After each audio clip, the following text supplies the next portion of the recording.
Muito bom dia para você aí de casa nessa segunda-feira, 11 de junho, uma semana iluminada para você, viu? Bom, tá curioso para saber o que vai ver hoje aqui no RF com você, né? Então, olha só. Incêndio em prédio leva desespero aos moradores do local. 7 corpos são encontrados após guerra entre policiais e traficantes no Rio de Janeiro. Sistema Cantareira já registra baixo nível de água em algumas represas. Espuma branca aparece em córrego de Piracicaba. Médico do litoral paulista pode entrar para o livro dos recordes por número de partos realizados. E o domínio feminino no rodeio de Americana. O RF com você está apenas começando. Apenas começando nessa segunda com muita notícia para você e daqui a pouco eu vou mostrar aqui no RF com você tudo sobre a qualidade do sono. Você dorme bem? Já começou essa segunda-feira cansado, cansada e nem sabe o porquê? Fique atento então, você pode estar com algum problema aí para descansar, viu? É daqui a pouco ao vivo, entrevista aqui no estúdio. Vamos fazer a primeira pausa do RF com você. Na sequência tem as principais notícias do dia e também vou mostrar a foto. Você me mandou a foto na sexta-feira, não consegui exibir, vou exibir logo no segundo bloco, não saia daí por nada desse mundo. Vamos mostrar algumas participações, se você ainda não mandou, pode fazer sua selfie assistindo aqui o RF com você e me mandar no WhatsApp, coloca na tela o WhatsApp, 19971024854, você pode mandar também a sua pergunta relacionada aí ao sono, que é o tema do dia. Agora sim, pode colocar a primeira foto, a primeira participação. Beijinho pro Edinho e Emily de Alto Alegre, Maranhão. Ótima semana para o Samuel, almoçando e assistindo o RF com você de Colina do Sul, Goiás. Elisvan de Capinzal do Norte, Maranhão, beijão. Ótima semana pro Hermínio de Escada, Pernambuco. Cristina e Ricardo aqui de Limeira, interior de São Paulo, meus conterrâneos, super beijo. Levi de Capinzal do Norte, beijão da tia Mar, Maranhão. Assis de Teresina, Piauí, super beijo pra você, ótima semana, viu, Assis? Eliana e Kaique de Catité, Bahia. Essas são as primeiras participações. Pode fazer a selfie e mandar para mim. Tô esperando, viu? Previsão na tela. Vamos ver como vai iniciar a semana aí em várias cidades do Brasil. Em Limeira, interior de São Paulo, sol entre nuvens. Mínima de 18, máxima de 30 graus. Em Assis, interior paulista, mínima de 21, máxima de 31 graus. E em Ribeirão Preto, também interior de São Paulo, mínima de 17, máxima de 31 graus. Sol entre nuvens por lá. E um incêndio em um prédio em São Paulo levou terror aos moradores. As causas do fogo ainda serão investigadas. As imagens feitas com o celular mostram fogo em um dos cômodos que foi destruído pelas chamas. Uma fumaça escura sobe e atinge outros apartamentos. Repare que uma mulher aparece na janela. Aqui os bombeiros usam uma escada mecânica para resgatar um homem no penúltimo andar.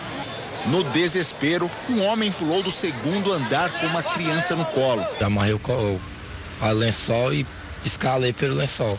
Desci com ela, quebrei o vidro de baixo, deixei ela dentro embaixo e fui buscar minha esposa. Moradores do prédio, que fica no centro de São Paulo, relataram momentos de pânico. E todo mundo gritando, ai, me socorre, eu tô morrendo, e os pessoas que caindo no chão, passando mal. Muitos senhores aqui desmaiaram aqui também, quando a gente saiu, aqui no prédio, botou as pessoas aqui, ficaram aqui no chão, passando mal. Esta mulher, que mora ao lado, diz que vizinhos desesperados pularam para o prédio dela. As pessoas do 7º, do 8º andar aqui, teve que pular pelo nosso prédio, nosso terraço ali. Um idoso passou mal e chegou a ser carregado. Este outro precisou de ajuda para respirar. As causas do incêndio são desconhecidas. O síndico suspeita que um morador possa ter colocado fogo no apartamento. O apartamento que o rapaz colocou fogo ficou totalmente destruído e é lógico que as labaredas de fogo e fumaça subiram do lado de fora, lógico, e pegou vários apartamentos. Segundo os bombeiros, o prédio tem instalações elétricas irregulares. No final da noite, o prédio foi liberado pela Defesa Civil. Que bom que não aconteceu nenhuma tragédia, né? E o corpo de um homem foi encontrado na tarde de ontem em uma área de mata na zona sul do Rio de Janeiro.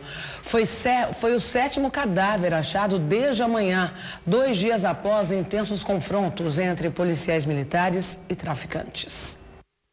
O trabalho de resgate movimentou policiais e bombeiros na Praia Vermelha, bairro da Urca, que tem vista para o Pão de Açúcar. Por causa da maré alta e das pedras que existem na região, lanchas e até um jet ski foram usados para chegar até os corpos. Familiares acompanharam o trabalho de perto. Pelo que eu sei, foi abatido pela polícia, ele se rendeu e foi executado. Os confrontos entre policiais e traficantes começaram quando tropas de elite da PM Carioca entraram nos morros da Babilônia e Chapéu Mangueira. Na tentativa de fuga, os traficantes fugiram pela mata e tentaram escalar a pedra para chegar à Praia Vermelha, onde fica a estação do teleférico do Pão de Açúcar. Olha o tiroteio aí, o bandido descendo aqui na pedra, o helicóptero ali, ó. A área estava lotada de turistas. Ai, muito bandido, mano, lá de cima lá, mano. Muito. Muito bandido lá na mata. Pela primeira vez, desde a inauguração em 1912, o bondinho do Pão de Açúcar parou por causa da violência. Durante 2 horas, 106 pessoas ficaram presas no alto do morro. Sentia medo, né? Porque o disparo parecia que estava aí perto da gente. A região dos conflitos é rota dos aviões que pousam e decolam no aeroporto Santos Dumont, que também suspendeu as operações. Na ação, a polícia apreendeu fuzis e um homem foi preso. Um PM ficou ferido por estilhaços da explosão de uma granada. Em São Conrado, tanques de guerra fizeram um cinturão para evitar a fuga de traficantes. Que negócio, né? A gente tem medo de sair, pode levar até uma bala perdida. 16 pessoas foram presas. O que a gente espera é que a cada vez que nós temos uma operação dessa desencadeada, nós causemos algum tipo de prejuízo a essa estrutura de ostensividade criminosa. A Polícia Civil, com o interrogatório que vai acontecer desses presos, vai certamente ter um controle melhor em termos de dados para futuras operações. Rio sendo Rio, né? E a polícia prendeu uma quadrilha apontada como a responsável por vários ataques em Minas Gerais. De acordo com a investigação, a ordem dos crimes partiu de dentro dos presídios. Esse foi o bilhete apreendido pela polícia com o grupo. No texto há um aviso de que os incêndios a ônibus não vão parar. De acordo com a PM, os 4 suspeitos, 2 deles menores de idade, foram detidos na madrugada de domingo, em Betim, na região metropolitana. Com eles foram apreendidos um galão de gasolina, toucas ninjas e uma arma falsa. Em Iturama, no Triângulo Mineiro, um ônibus de viagem foi incendiado na madrugada de sábado. 2 menores foram detidos. Mais de 80 pessoas já foram presas. 66 ônibus destruídos. Quem precisa do transporte coletivo, reclama. A gente depende do ônibus, igual passa agora. Se eu perdesse agora só 11h25. Eu trabalho no shopping, vários shoppings aqui em Belo Horizonte, e o horário de shopping é de 10 às 10 da noite. Então quem sai prejudicado somos nós, né? Ainda em Minas Gerais, a greve de professores da rede de ensino infantil tem feito com que muitos pais matriculem os filhos em colégios particulares. Manuela está sem trabalhar. Ela é autônoma e não tem com quem deixar o filho. Eu preciso trabalhar para receber. Aí, desde que a greve começou, eu não consegui trabalhar e fiquei sem receber. Depois de quase 50 dias parada, Manuela tirou o filho da UMEI e colocou em uma creche privada, mantida pela prefeitura por meio de um convênio. As UMEIs recebem crianças de até 5 anos em horários integral ou parcial. Já as creches atendem crianças de 0 a 3 anos. A principal reivindicação dos professores da rede de educação infantil é a equiparação salarial com os professores do ensino fundamental. Hoje, um professor do ensino fundamental ganha R$ 2.200 para 22 horas e 30 minutos de trabalho por semana. Já o salário de um professor da educação infantil é de R$ 1.451 pela carga horária de 22 horas e 50 minutos de trabalho por semana. Muitas vezes a gente não consegue fixar os nossos professores nessa etapa da educação, que é a educação infantil, eles acabam migrando para o ensino fundamental, porque o investimento na carreira é muito maior. O concurso para professor da educação infantil exige formação em nível médio e para o ensino fundamental, curso superior. No início de maio, a Prefeitura de Belo Horizonte propôs conceder aumentos de até 21,55%. Mas a proposta foi recusada pelo sindicato. O prefeito Alexandre Calil suspendeu as negociações. Diante disso, os professores acamparam na porta da prefeitura. Já o prefeito disse que só vai voltar a negociar quando as aulas forem retomadas. Ele cortou o salário dos professores durante o período de greve. Mudando de assunto, autoridades monitoram o nível das represas que compõem aí o sistema Cantareira. Muitos reservatórios estão bem abaixo do esperado para a época. Hoje, Vinícius olha para a represa sem imaginar que o nível da água já está abaixo do normal para o período. Em 2015, o empresário teve graves prejuízos por causa da crise hídrica. Essa aqui é a represa de Atibainha. Pode não parecer, mas o nível do reservatório já está em 45,7%. Situação considerada de atenção. Índice que no mesmo período do ano passado era de 67,9%, considerado normal pelos especialistas, e longe dos 20,2% vistos pela população do estado durante a crise hídrica de 2015.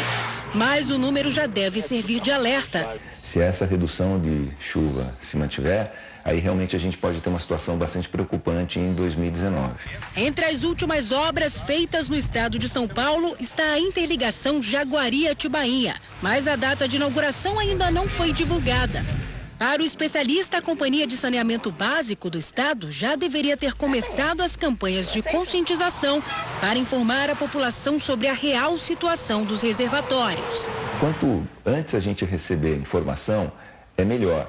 Então, seria o momento já da Sabesp informar a população, tendo com base até o que aconteceu antes da crise anterior, né? Que se a população tivesse sido informada, poderia ter economizado e realmente a gente teria tido uma situação mais tranquila.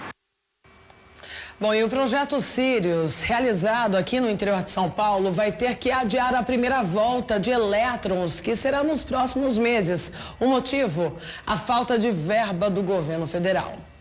A verba de 200 milhões de reais foi solicitada ao presidente Michel Temer em fevereiro, durante uma reunião com o governo do estado. Temer visitou o local, que fica na cidade de Campinas. O projeto Sirius é uma ferramenta científica de última geração que será usada para analisar diversos materiais através da aceleração de elétrons, partículas invisíveis a olho nu. A nova fonte permitirá ainda a realização de experimentos hoje impossíveis no país, que vão contribuir para a área da saúde, agricultura, ciências ambientais e muitas outras. Mas a primeira volta de elétrons, que estava prevista para agosto, foi adiada. A expectativa agora é de que o projeto seja concluído só no final do ano. O projeto Sirius fica dentro do CEPEM, Centro Nacional de Pesquisa em Energias e Materiais. A obra é orçada em 1 bilhão e 800 milhões de reais. Agora olha essa situação em Piracicaba. Moradores estão preocupados com uma espuma branca que apareceu no trecho de um córrego. Nunca um nome fez tanto sentido a um córrego. Esse é o trecho do córrego Água Branca, que passa pelo bairro 1º de Maio, em Piracicaba. O lixo toma conta das margens. Tem sapato, resto de construção, plástico, tudo jogado em meio à natureza. Mas o que chama mesmo a atenção é essa espuma branca e densa, que segundo os moradores é um problema antigo, mas que tem aparecido com mais frequência nos últimos dias. Nós somos moradores do bairro há 30 anos e esse problema tem em torno de 5 a 7 anos, né? Ele é mais evidente no inverno, devido aí às baixas temperaturas e à dificuldade de dispersão da espuma. O que também incomoda os moradores é o mau cheiro, que é bem parecido com o de esgoto. E ainda, segundo eles, a situação piora aos finais de semana.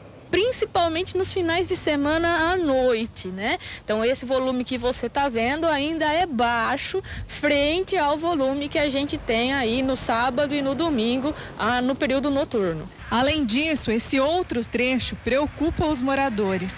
A manilha despencou e, com isso, uma erosão se formou às margens do córrego. E esse problema, segundo eles, aumenta sempre que chove. Aliás, a chuva causa transtornos para quem vive no bairro.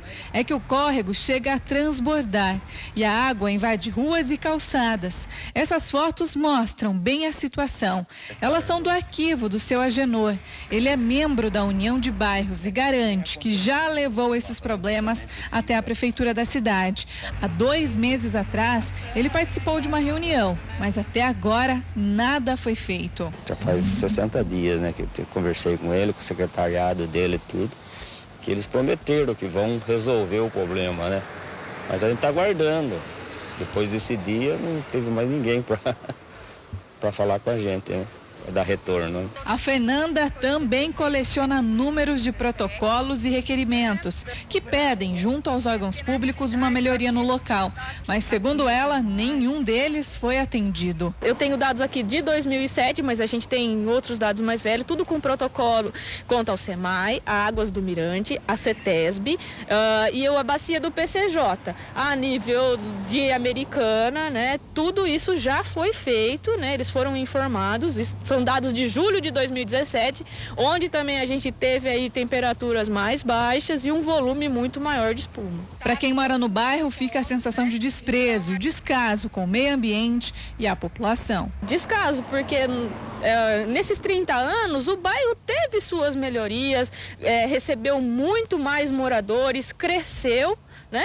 Tanto que é uma área importante, que a gente tem um posto de saúde da família aqui ao lado. Como é que a gente pode falar de saúde se não tem saneamento básico? É triste, né? Porque a gente vê de frente com o posto de saúde uma situação dessa, mau cheiro, esgoto descendo pelo ribeirão. Isso a gente fica até sempre revoltado, né? Pelo menos, porque de frente às casas, todo mundo aqui do bairro está preocupado com isso, né? Bom, e um ônibus da linha 112 que liga o Jardim Planalto ao terminal Ouro Verde em Campinas foi alvo de vandalismo no final de semana. É que jovens colocaram fogo em um banco do coletivo. Segundo o motorista, o ônibus parou em um ponto, na rua Rui Rodrigues, em frente a um shopping, quando cerca de 8 pessoas pularam uma catraca e atearam fogo neste assento. O banco ficou completamente destruído. O próprio motorista conseguiu apagar o fogo e até agora ninguém foi preso. Que absurdo. E na manhã de ontem, outros 3 ônibus foram assaltados em Campinas. 2 veículos da linha 117 e outro da 115. Segundo o Sindicato das Empresas de Transporte de Passageiros da região metropolitana, esses crimes impactam de forma direta na qualidade da prestação dos serviços e no valor da tarifa em Campinas. Mudando de assunto, uma família está desesperada com o sumiço de uma jovem de 12 anos no interior de São Paulo. Ela foi vista pela última vez brincando com patins. Na imagem, Vitória aparece sozinha e tranquila, colocando patins nos pés. Depois, olha para trás e segue até o fim da rua. É a última imagem que a família conseguiu dela. Testemunhas disseram que a garota foi até este ginásio, de onde sumiu. Os pais estão desesperados. Acredito que a minha filha jamais iria embora, eu ficaria 2 dias fora de casa, sem me comunicar, sem falar, mãe, eu tô aqui. E se ela saísse, ela falava, mãe, eu posso ficar mais um pouquinho? Vitória tem 12 anos e está na 7ª série. Na última sexta-feira, ela saiu do colégio e foi diretamente para casa na hora do almoço. É o caminho que faz todos os dias. A gente está procurando na cidade toda, tudo quanto é câmera, a gente está procurando qualquer informação que seja verídica. Só a informação que eu tenho é da câmera lá dela andando de patins, só. Depois daí para frente, nós não conseguiu mais nada. O pai da menina disse que crianças teriam visto um carro se aproximar de Vitória perto do ginásio. Mas até agora, nenhuma pista indica o que teria acontecido com ela. Devolva a minha filha, é a única coisa que eu quero. Eu quero a minha filha de volta. Tomara que seja achada, né? E em 2 crimes, policiais acabaram morrendo na região metropolitana de São Paulo. Os crimes desse tipo dobraram na comparação com o ano passado. O policial mal parou a moto e os criminosos chegaram anunciando o assalto. O garupa desce apontando o revólver. O outro é que revistou o PM e percebeu que ele estava armado. Começou a briga. Em meio aos disparos, o policial e um dos criminosos caíram baleados. Os dois morreram. O segundo assaltante ainda voltou para pegar as armas dos dois antes de fugir. O crime aconteceu em Diadema, na região metropolitana de São Paulo. Foram muitos tiros, a impressão que era que fosse fogo de artifício. O número de policiais militares mortos dobrou este ano em São Paulo. Só no primeiro trimestre foram 13, contra 7 mortos no mesmo período do ano passado. A grande maioria estava de folga. O policial Rogério de Oliveira Alves morreu pouco depois. Aqui no Itaim Paulista, na zona leste de São Paulo, mais um policial foi baleado, desta vez em serviço. Ele e o parceiro pararam este carro roubado. O criminoso jogou um simulacro de arma pela janela e correu para dentro de uma casa. Lá, quando estava sendo imobilizado, conseguiu desarmar um dos PMs e atirou várias vezes. 3 tiros atingiram o subtenente Mariano, que foi trazido para este hospital, onde passou por uma cirurgia. O estado de saúde dele é considerado estável. Agora, algo preocupante. O Brasil pode voltar a ter grandes epidemias de dengue. É o que mostra o novo levantamento que aponta esse risco, inclusive no inverno. Tempo seco, pouca umidade, frio. Condições que sempre ouvimos falar que não são favoráveis ao Aedes aegypti, o mosquito transmissor da dengue, zika e chikungunya. Mas ele não pode cair no esquecimento durante o outono e o inverno.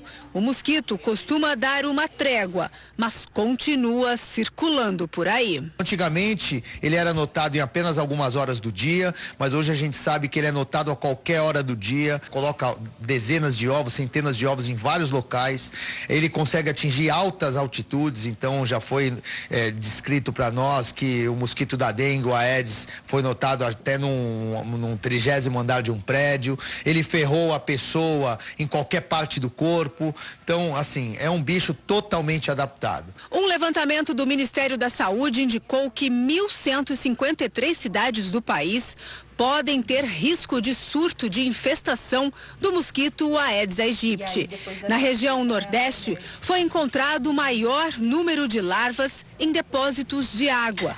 Já focos em residências, em vasos de planta e recipientes com água, o Sudeste foi campeão. Entre as cidades em estado de alerta estão 15 capitais, entre elas Cuiabá e Rio Branco. Diante desse resultado, o Ministério da Saúde concluiu que é necessário dar mais atenção às ações de combate ao mosquito nessa época do ano. Intensificar os cuidados em áreas de risco e também em pontos com altos índices de casos de dengue, como aqui na Zona Norte de São Paulo.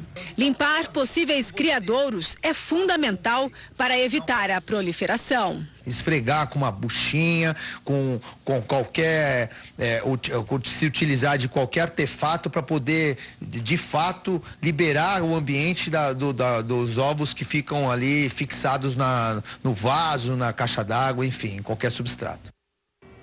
Bom, a polícia de Sorocaba procura um homem que tem realizado diversos ataques a mulheres. Em todos os casos, o modo de agir é o mesmo. O homem que aparece nas imagens é Dionísio de Paula Rosa Furtado. Ele tem 34 anos, ex-presidiário e natural de Santos. E agora deve voltar para trás das grades. O homem foi indiciado por sequestrar e roubar mulheres em Sorocaba. Ele foi preso em um apartamento no bairro Recreio dos Sorocabanos. Na residência ainda foram encontrados dinheiro e droga. Dionísio confessou os crimes. Um deles foi no último dia 6, quando ele sequestrou uma jovem de 26 anos em um estacionamento de um shopping na região central.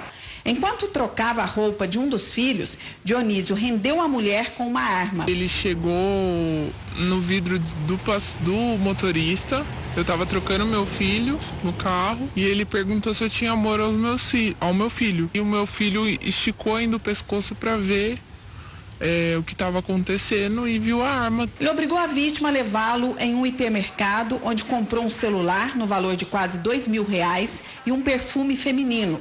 A mulher teve que deixar os 2 filhos pequenos, um menino de 3 anos e outro bebê de 3 meses, sozinhos no carro para ir às compras. Indignada, a jovem fez uma postagem em uma rede social denunciando o caso. E, para surpresa, apareceram outras vítimas. 5 vítimas vieram a esta delegacia denunciar Dionísio.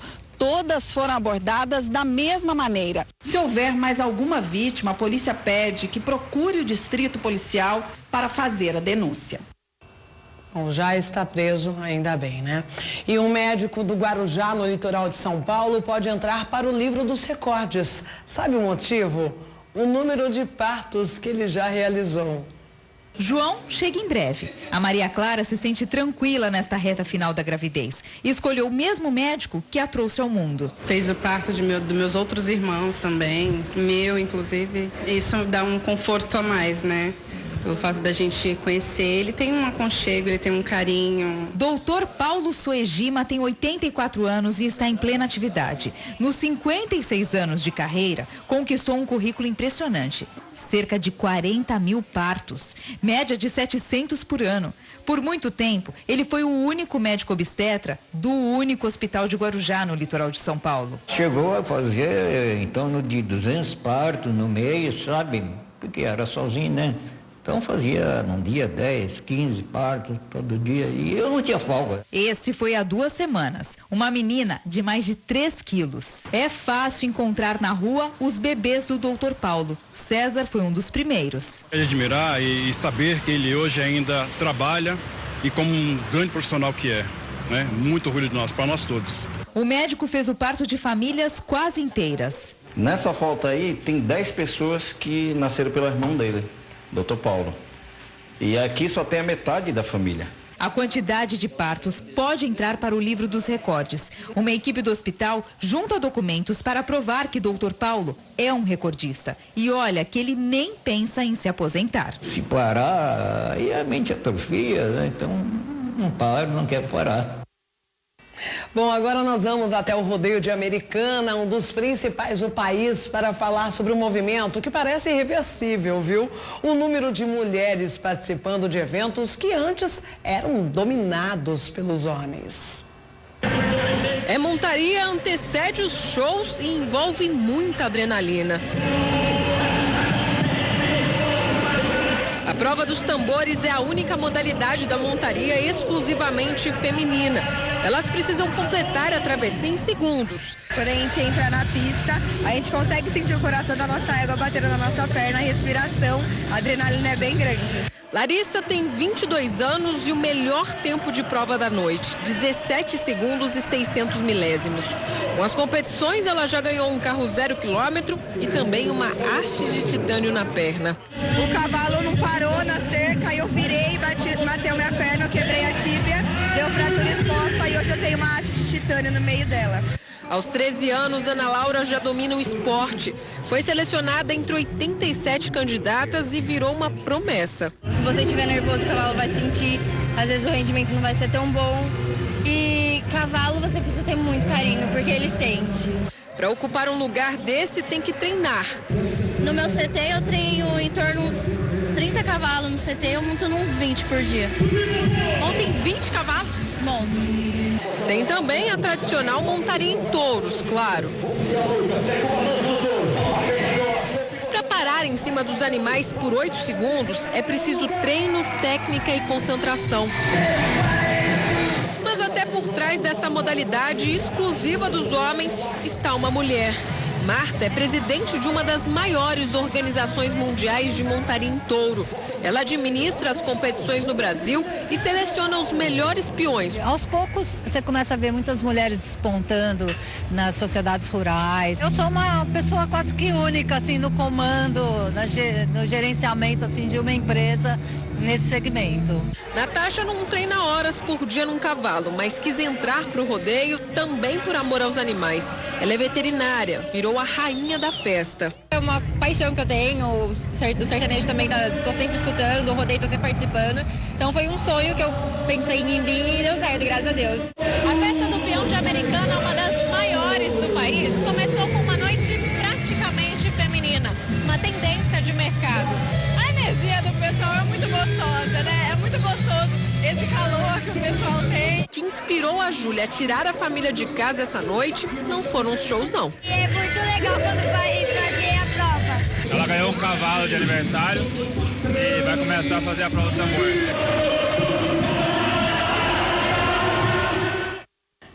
E no final de semana tem mais. Bom, agora vamos falar de outra festa, a maior do tipo no mundo inteiro. Eu falo da festa junina, que atrai mais de 100 mil pessoas ao Nordeste. O colorido dos fogos no céu de Campina Grande, na Paraíba, anunciava: está aberta a 35ª edição da maior festa junina do mundo. Os shows são gratuitos e atraíram gente de todo o Brasil. A gente gosta muito de festa junina. A gente se conheceu em festa junina, dançando quadrilha. Depois da dança, é a hora de repor as energias com as comidas típicas. Jean apostou num caldinho tradicional no Nordeste. Até umas 4 horas, 5 horas da manhã aqui, meu amigo. Aguenta isso tudo? Aguenta. Eu não perdi um dia ainda o ano passado e não vou perder isso agora, não. Seu olhar é luz que me alumeia, sem pareia, não. E vamos para a reportagem do dia. Vamos falar agora dos riscos da falta de sono. Quem não dorme direito pode ter muitas doenças e você vai saber como tratar esse problema agora. Vamos ver. Quando o mundo dorme, eles despertam. À noite eu tô completamente acordado, tipo no 220.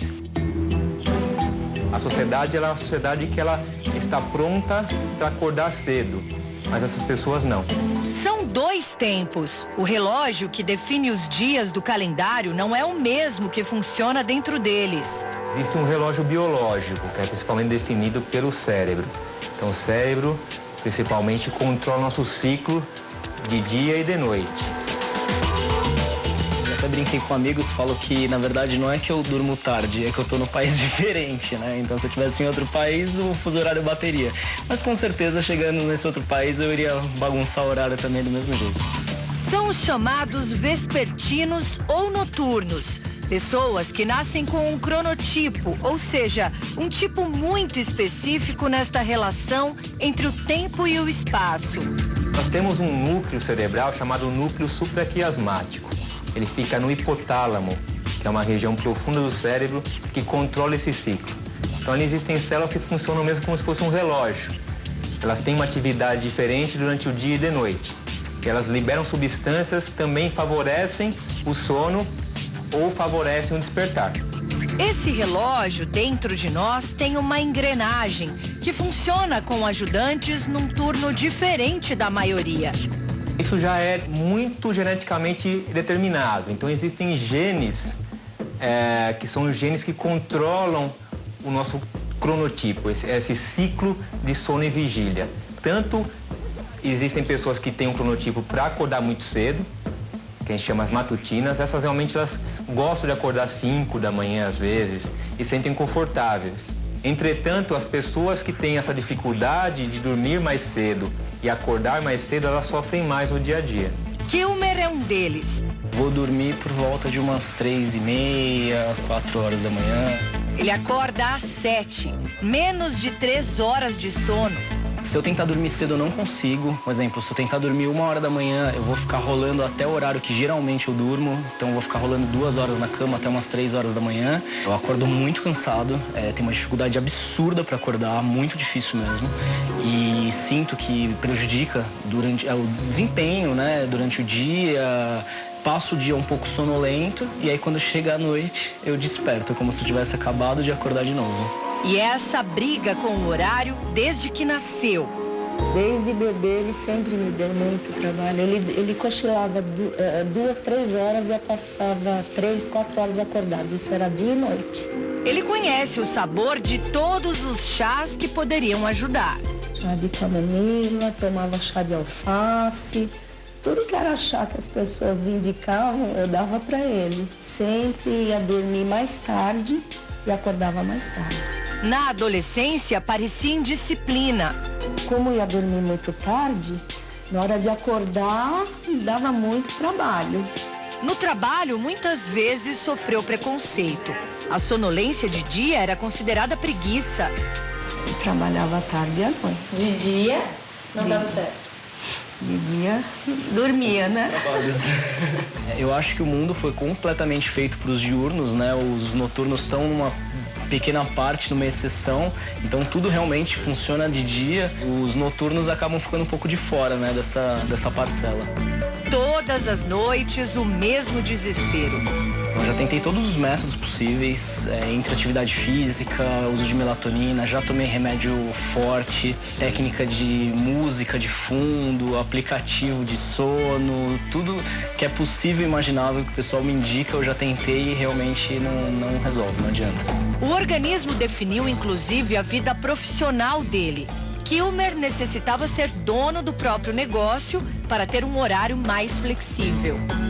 Gostaria que o mundo se adaptasse, com certeza, porque eu acho que eu tenho muito melhor rendimento na parte da noite mesmo. Se todo mundo se adaptasse, né, as pessoas trabalhassem à noite, com toda certeza eu inverteria o horário.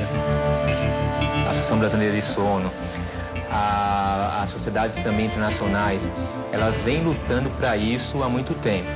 E que a sociedade tenha uma oportunidade para essas pessoas que têm um cronotipo noturno, onde realmente elas consigam trabalhar no horário mais adequado. As crianças também. É importante lembrar que as crianças é uma questão genética, elas nascem também com essa característica. E aí o horário também escolar afeta muito o desempenho dos estudantes. Para os noturnos, os problemas de saúde aparecem cedo. Eu já tive problema de ter que fazer tratamento neurológico por falta de memória e um dos pontos principais que foi constatado foi a falta de sono. Eu encaro essa notícia péssima, assustadora, né? Na verdade, porque é uma coisa que não depende da gente. E tanto descompasso parece aumentar os desafios para uma vida mais saudável. Pesquisadores dos Estados Unidos e da Inglaterra descobriram que essa luta contra o organismo para se adaptar ao meio social pode levar 5% desta população ao óbito muito antes do que a média. 433 mil pessoas com idades entre 38 e 73 anos foram analisadas durante um longo período.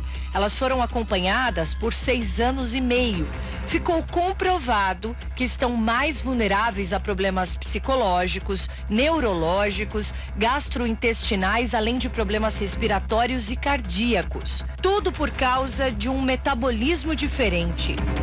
E a gente exatamente está pesquisando isso agora. A gente acredita que o que você faz durante a noite muda seu metabolismo. Um aumento do risco de diabetes, uma perda de massa muscular e também, consequentemente, pelo diabetes e pela hipertensão que se associa à obesidade, um maior risco de infarto e derrames principalmente. Os médicos já sabiam que pessoas que dormem pouco têm maior probabilidade de uma morte prematura. O que este estudo traz de alerta é que os chamados noturnos ou vespertinos têm 10% mais chances de morrer precocemente, independentemente do quanto estão dormindo. Ou seja, para tentar escapar desta estatística, o remédio vai muito além de ter uma boa relação com o travesseiro. O que nós temos para essas pessoas que têm essa dificuldade de dormir cedo e acordar cedo, por um determinante, na verdade, genético, elas nascem com essa característica, é que elas precisam tentar ao máximo dormir naquele horário que é mais conveniente e confortável para elas. Se mesmo assim elas não conseguirem fazer isso, porque tem um trabalho mais matutino, que começa logo cedo, elas deveriam tentar compensar isso com outros hábitos saudáveis. Então, que seria o exercício físico, uma alimentação adequada, se possível também um cochilo durante o dia, pode recuperar empates, dificuldade para dormir à noite. Ainda não não existe tratamento que altere esse sistema cerebral. Fatores externos podem amenizar a dificuldade de adormecer, como a maioria. É claro que a intensidade da luz, a luminosidade mais intensa, ela afeta mais esse sistema. Então, por exemplo, a luz azul ou a luz mais branca, ela tem uma atividade muito mais potente em inibir a predisposição ao sono. A luz alaranjada é uma luz que ela não é tão ruim para o hábito de sono. Muitos noturnos atravessam madrugadas no sofá ou numa mesa de trabalho. Ir para a cama mais cedo e preparar um ambiente favorável facilita. Qualquer técnica de relaxamento, qualquer atividade que seja mais uma atividade lúdica, onde você não realmente tem um objetivo específico, não haja estresse, é uma atividade que favorece você a ter mais sono.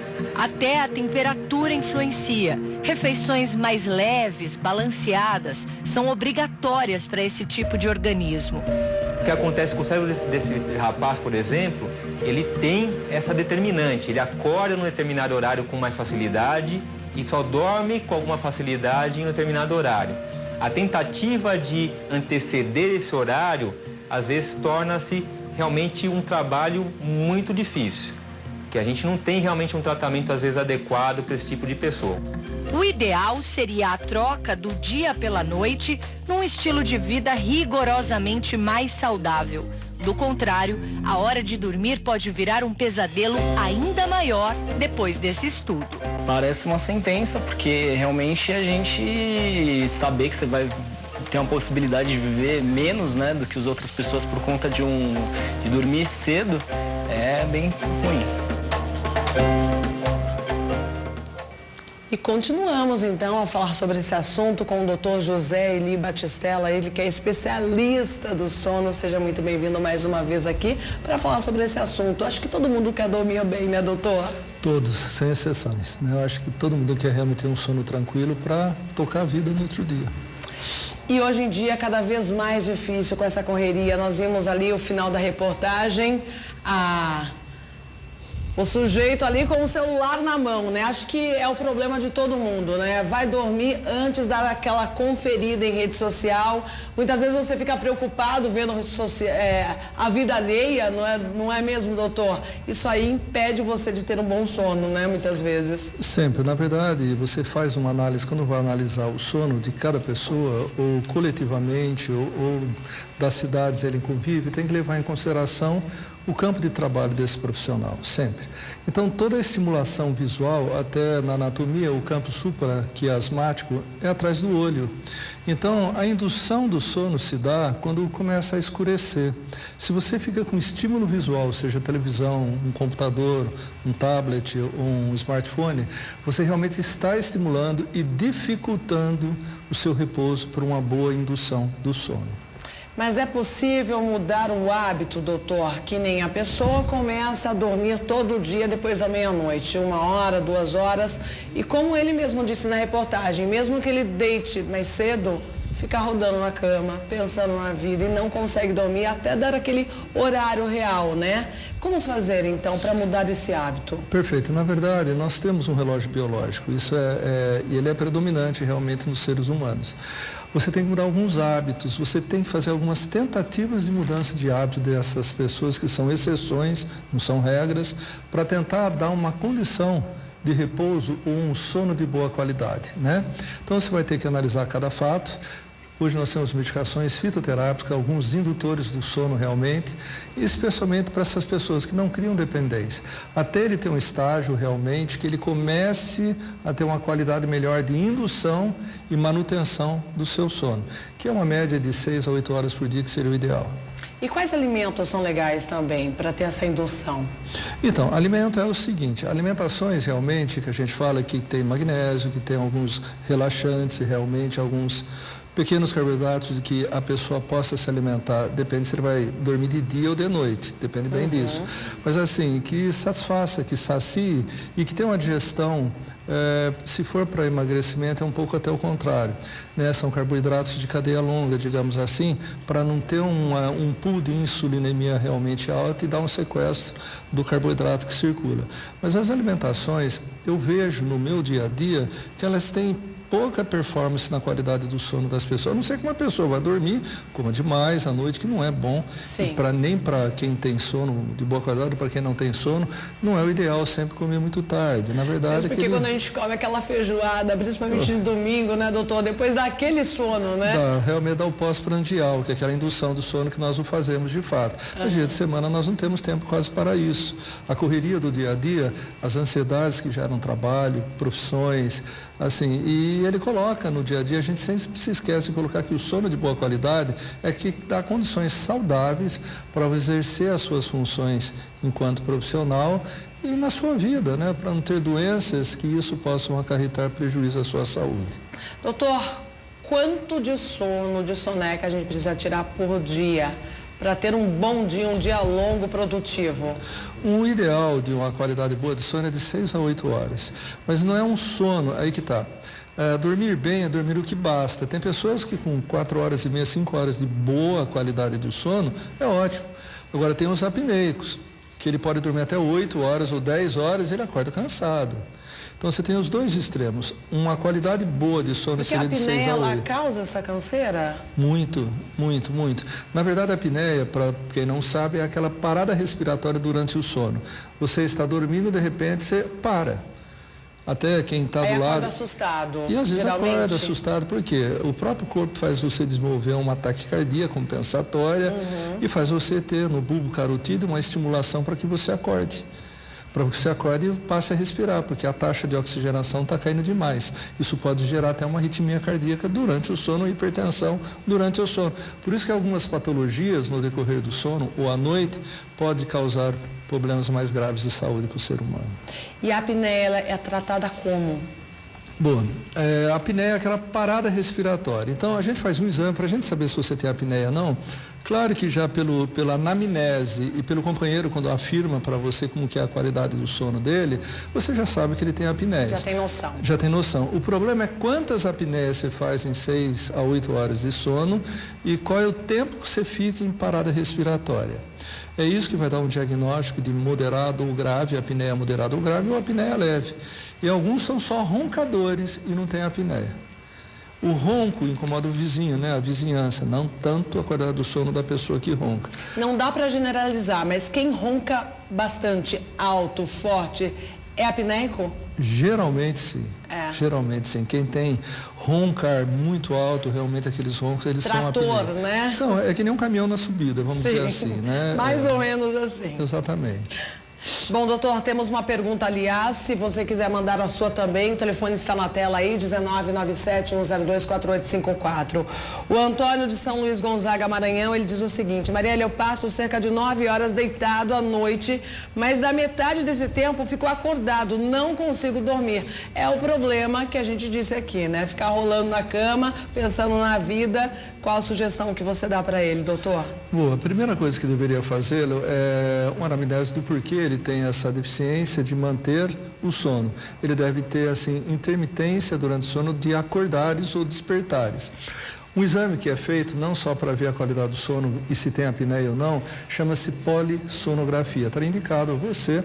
Nós temos 2 tipos de polissonografia que faz no laboratório do sono, ou dependendo da situação pode ser feito em casa também, porque algumas pessoas não conseguem dormir fora de casa. Vai com equipamento. Vai com equipamento, que são manuais, vai para casa e no outro dia ele leva para a nossa clínica para a gente baixar o software e fazer o diagnóstico. Então está indicado primariamente isso, para ver o seu biótipo, qual é o seu biótipo, se tem alguma anatomia em você que piore a qualidade do seu sono, faça o roncar, e através dessa determinação nós vamos trabalhar a melhora da sua qualidade de sono.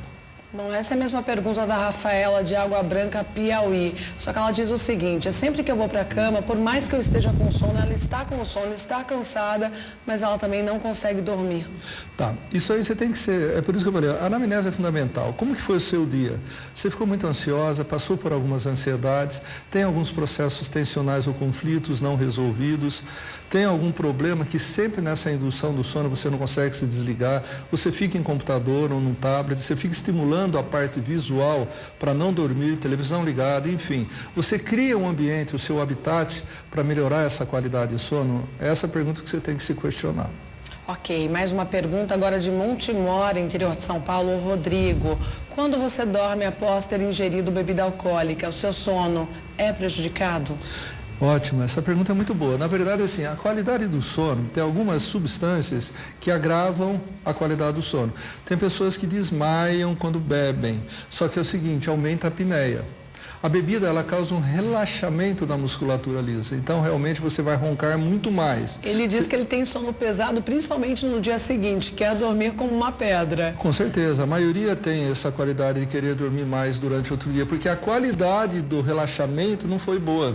Provavelmente ele sofreu algumas apneias pela qualidade do sono, da bebida que provoca isso, então ele vai ter que dormir muito mais para se restabelecer, para melhorar esse metabolismo do corpo que ele colocou numa prova tão grande, né? Bebeu demais, deve ter ficado ligado direto, então realmente isso é uma piora muito grande. Eventualmente fazendo isso não é problema, a rotina disso é prejudicial.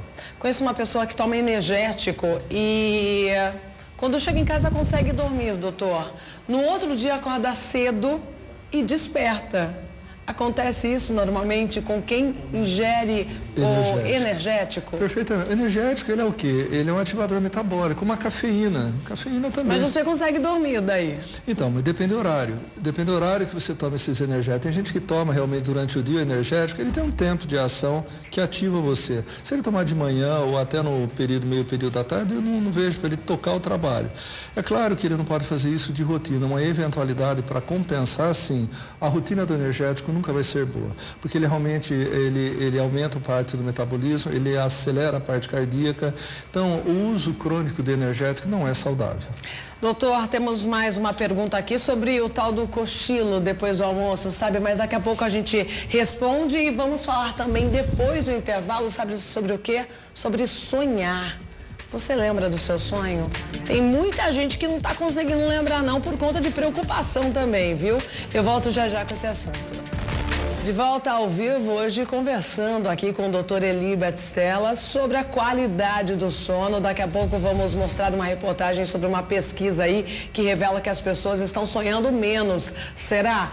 Também quero responder uma pergunta aqui do Wesley da cidade de Cipó, da Bahia. Às vezes eu durmo no período da tarde, aí à noite me dá insônia. Pode ser isso, esse cochilinho? Esse é do baiano. Ele fica demais na rede durante o almoço, é claro. Toda vez que você faz um relaxamento durante o dia, em alguns países isso é muito comum. Na Espanha você tem aquele relaxamento pós-prandial que dorme realmente uma hora e pouco para você tocar. Não pode ser mais do que isso, né? Mais que isso não, mas ajuda bastante na qualidade sim do sono e é claro que com isso ele dormirá menos, não tenha dúvida. É natural. Okay. Bom, vamos lá. Doutor, quanto mais velho a gente fica, a gente dorme menos? Sim, natural. Eu percebo pelos avós. Sim. Acordam 4h30 para fazer o café. Para ficar mais tempo sem fazer nada.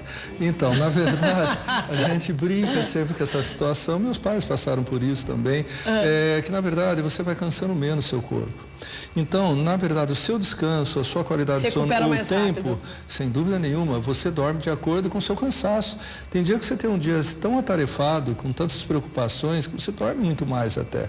Tanto que às vezes no sábado e domingo a gente possa ter mais tempo para dormir, é isso. E o idoso, ele cansa menos o seu corpo, tem menos tempo para fazer tantas tarefas. Mas o indicado é dormir um pouquinho mais? O indicado é dormir aquilo que te satisfaz e te recarregue a pilha para você tocar seu dia. Esse é o ideal.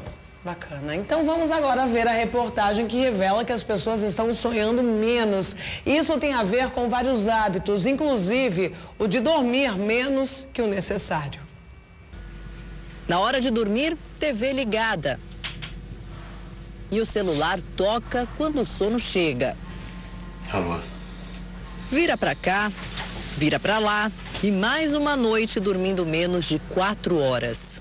Talvez se eu conseguisse desligar celular, desligar televisão, talvez eu conseguisse ter um sono melhor, né? Então eu acho que é exatamente essa falta de sono que falta o sonho. Rodrigo quase não sonha e, de acordo com um dos maiores estudos já realizados sobre a qualidade do sono, ele é um sério candidato a ter distúrbios por consequência das noites mal dormidas. A pesquisa foi realizada na Universidade do Arizona e publicada numa das mais conceituadas revistas sobre ciências. Porque significa provavelmente que a pessoa não está aprofundando o sono. É necessário que a pessoa aprofunde o sono para que tenha uma noite de sono tranquila. O uso de medicamentos fortes e o consumo de álcool e drogas também bloqueiam o sonho de quem dorme mal. O sonhar é muito importante para o funcionamento do cérebro. O cérebro necessita do sonho para que ele mantenha memórias boas, varra memórias ruins, pode suas sinapses, fortaleça certos caminhos e melhore o aprendizado de coisas que você aprendeu durante a vigília. A maioria dos sonhos acontece no chamado sono REM. É a fase em que os olhos se movem rapidamente. A musculatura do corpo tem que estar totalmente relaxada. Essa é a última etapa do sono. Dura cerca de 1h30 por noite. Mas atualmente em São Paulo é difícil encontrar alguém que durma bem e sonhe. Ai, faz um tempinho já. Faz um tempinho que você não sonha? Acho que não costumo sonhar muito. Bom, gente, lembrando que nem sempre a gente lembra do sonho, mas sonhar a gente sonha todo dia, né, doutor?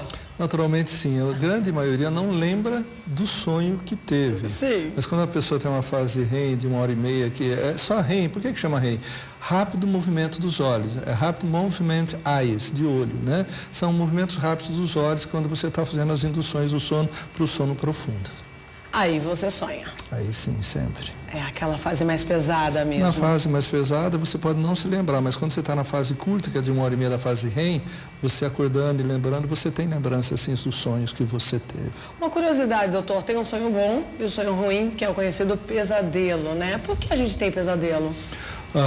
Eu vou brincar que você depende do político que vai estar no governo. A gente vai ter muito pesadelo. Muito, né? Mas enfim, brincadeira à parte, os pesadelos realmente são conflitos. Ou são situações de fobia que você leva, às vezes, no sonho, a ter um relaxamento maior e ter um enfrentamento dele.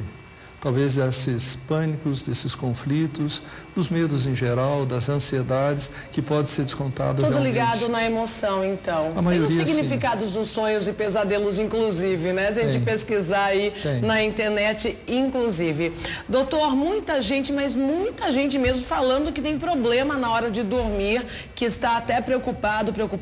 Eu nem vou falar nome por nome, porque as perguntas são as mesmas. E todo mundo pedindo alguma dica. O que deve comer, o que deve fazer antes de dormir para conseguir pegar no sono? Perfeito. Na verdade, é você criar um habitat na sua casa e um momento na tua casa que você desligue de telefone, principalmente do celular, hoje o smartphone, a pessoa deita com ele, principalmente jovens, hoje em dia crianças, né? Crianças jovens a partir já de 5, 6 anos de idade têm um smartphone na mão com joguinhos. Aqueles joguinhos são estimuladores de campo visual. E lembra, quando foi mostrada uma anatomia no começo desse programa, é o nervo supraquiasmático que está atrás do olho. E uma das primeiras situações que tem que fazer é você sentir que está tudo escuro, está relaxado. Se você ficar ligando um celular, uma televisão ou um barulho que tenha dentro desse ambiente, você vai estar estimulado a não dormir. E uma música relaxante, doutor? Fantástico. Aliás, a música relaxante são para duas situações, não só para induzir uma boa qualidade do sono, mas para quem tem chiado, zumbido no ouvido. Eu sempre falo isso. Na verdade, são situações, um dia nós temos quase de 11 a 14 milhões de brasileiros com chiados e dificuldade de sono também é muito grande. Então, uma estimulação de uma música de fundo, realmente, sim, e liga num timer, né, para que fique tocando uma meia hora somente e depois se autodesligue, seria ideal. Você cria um ambiente escuro, sem estimulações de campo visual. Isso é fundamental. Uma dica também que eu posso dar, eu faço muitas vezes quando eu não estou com sono, é ligar uma oração com uma música. Sempre eu percebo que no dia seguinte eu peguei aí, entrei na fase REM, porque eu não terminei de ouvir a oração, porque depois no outro dia eu vou ouvir e falo, essa parte eu não me lembro, então eu já havia dormido. É só interessante, você citou uma coisa muito interessante, que não é só para dormir, mas o hábito não só de ouvir a oração, mas de fazer a oração, tem inúmeros trabalhos já mostrando na cura e melhora de inúmeras patologias, diminuindo hipertensões arteriais, é o despertar da fé, né? Vamos dizer assim, para que a pessoa volte a ter essa acreditação de fato que só fará bem. Acho que é uma boa dica, viu, gente? Bom, mais uma pergunta da Bahia, o Vange. Ele diz que ele anda preocupado porque logo que acorda, sente os braços com dormência. É normal isso, doutor? Tá, a dormência que pode ter num membro, raramente você vai ter nos dois. É que quando a gente fala dormiu, né? O braço ficou dormente, ou mesmo se você ficar muito tempo parada, constrangindo uma musculatura, ele fica dormente. Provavelmente é a postura de você dormir, que você está em cima de um membro que possa provocar essa situação. Ok, mais uma pergunta da Jane de Teófilo Otoni, Minas Gerais. Ela diz que ela não dorme, não tem muito tempo na hora de dormir, mas ela não tem dificuldade no dia seguinte, não fica de mau humor e tudo mais. Mas mesmo assim o médico receitou um remédio para ela dormir, para induzir. E o efeito foi o contrário. Ela ficou ainda mais acordada. É normal isso acontecer? É assim, entenda. Tem algumas medicações que a gente chama de efeito rebote.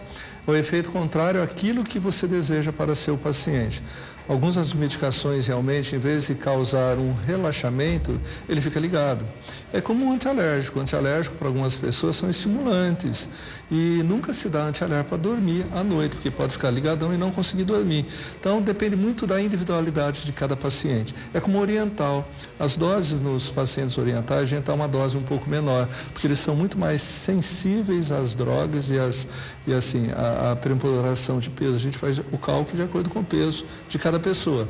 Alguns pacientes você precisa tomar cuidado realmente na hora de medicar. Diferença pela etnia. Sim, o efeito realmente rebote que pode dar uma medicação, o efeito contrário é o desejado. Ok, mais uma pergunta aqui, uma dieta à base de saladas. Faz bem também ter para ter um sono mais profundo? Lógico, é uma dieta mais leve. Na verdade, toda dieta mais leve, você realmente não vai deixar o corpo transitado a fazer um metabolismo tão demorado. É mesmo que você comer uma feijoada à noite, foi aquilo que nós discutimos no começo. Não é o ideal. Você vai ter uma dificuldade maior realmente para manter a indução do processo de sono ou fazer determinadas apneias, mesmo leves ou moderadas. Então, sempre uma dieta mais leve, ela realmente deixa o corpo mais confortavelmente apto a dormir. Doutor, mais uma pergunta de Montemor, aqui no interior de São Paulo. Trabalho a noite toda e tenho que dormir durante o dia. Só que essa pessoa acaba dormindo o dia todo. Isso prejudica? Então, não é prejudicial se ele dorme bastante. Dormir bastante, olha bem, a palavra bastante é dormir o que basta. Se ele tem tempo para dormir bastante, não há problema. Porque tem gente que é dorminhoca também, né? Tem umas pessoas que dormem muito mais que outras. Inverna no final de semana e lá fica, não sai de casa, não sai da cama. Adora uma cama. Realmente, ele fica muito mais tempo dormindo. Agora, essas pessoas que trabalham à noite, para mim ele devia ter um grau de insalubridade o dobro do que realmente ele recebe, porque são pessoas que fogem da rotina pública todos os dias e passa por um conflito inibidor da parte biológica e inverte o relógio biológico. Esses pacientes sofrem muito. Eu tenho vários pacientes que trabalham à noite, eles têm uma dificuldade não só na indução, mas na manutenção do sono. Esses que dormem bastante, sem precisar ser medicado, são raros. Doutor, muito obrigada pela presença mais uma vez. Eu que agradeço. Nosso tempo esgotou. Muito obrigado. E vamos desejar aos nossos telespectadores bons sonhos, Sem dúvida, e bons sonos. Com certeza. Obrigada, doutor, e boa tarde e ótima semana. Eu que agradeço. 10.000 micro-organismos podem ser encontrados aí em roupas íntimas novas e usadas. Foi o que mostrou uma pesquisa da Unimetrocamp, que analisou mais de 50 peças femininas, masculinas e infantis.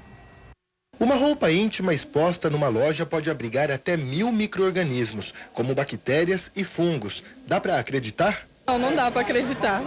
Nossa, eu não sabia. Então, geralmente sempre quando eu compro eu pego e lavo, coloco para secar certinho, então eu já tenho esse cuidado antes, mas eu não sabia de todas essas bactérias que tinha. Pesquisadores de Campinas analisaram 27 peças novas compradas em shoppings e no centro da cidade.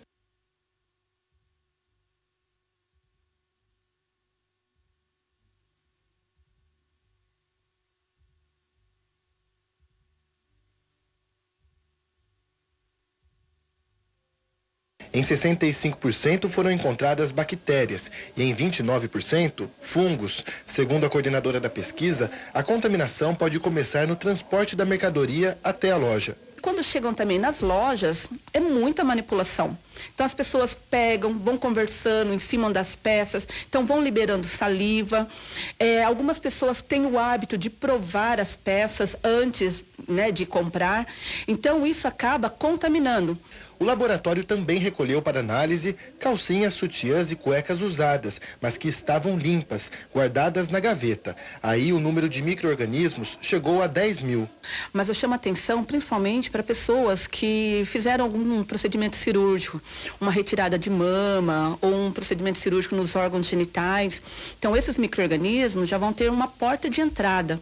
Então eles podem agravar ainda mais esse problema, ocasionando uma inflamação, uma infecção, e isso pode comprometer a recuperação dessas pessoas.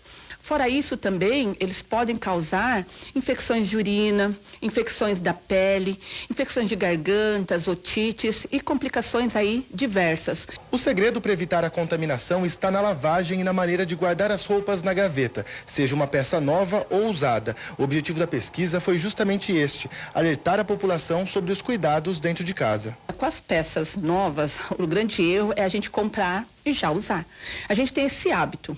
Tá? Então, evitar isso. Se você não tiver tempo de lavar, que pelo menos passe as peças novas antes de usar.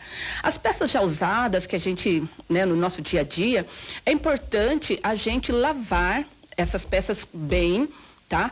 Se tem algumas pessoas que têm o hábito de lavar no banheiro, evitar usar shampoo, usar sabonetes neutro, não deixar a peça secando dentro do banheiro, porque tem muita umidade, tem ali o problema da descarga, que acabam jogando esses perdigotos e acabam ficando nessas peças.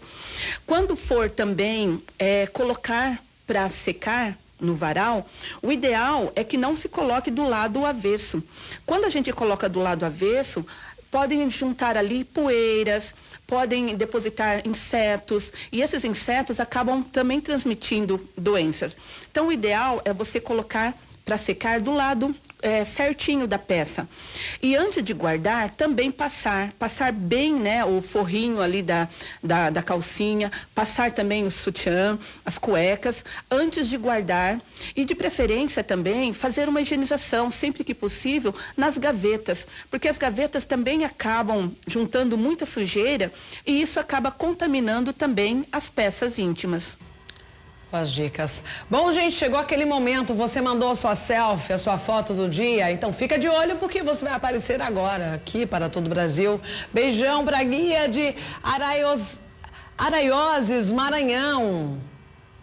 Wellington de Paraibuna, interior de São Paulo, super beijo. Rosiane de Jaguaripe, Bahia. A Natália de Beira Rio, Bahia também. Jodenilson de Matões, Maranhão. A Luana, beijão da tia de Iraquara, Bahia. O Moisés de Grão-Mogol, Minas Gerais. Tiago de Picos, Piauí. Marinete de Água Azul, Pará. Valdirã de Porto Franco, Maranhão. Beijão para Célia de Igarapé-Açu, Pará. O José de Angatuba, São Paulo. O Lucas de Manuel Vitorino, Bahia, super beijo. Ótima segunda para Vanessa de Escada, Pernambuco. A Rosa de Olho d'Água das Cunhas, Maranhão, beijão, Rosa. Ana Luísa de Campina do Monte Alegre, interior de São Paulo. Beijão para você também, indo para a escola, hein? Bons estudos. Vana de Fazenda Vitrine, Minas Gerais. Super beijo também. Essas são as participações. Que bom começar a semana assim, com essa energia positiva, com muito amor, paz e luz. Beijão e eu volto amanhã, se Deus quiser.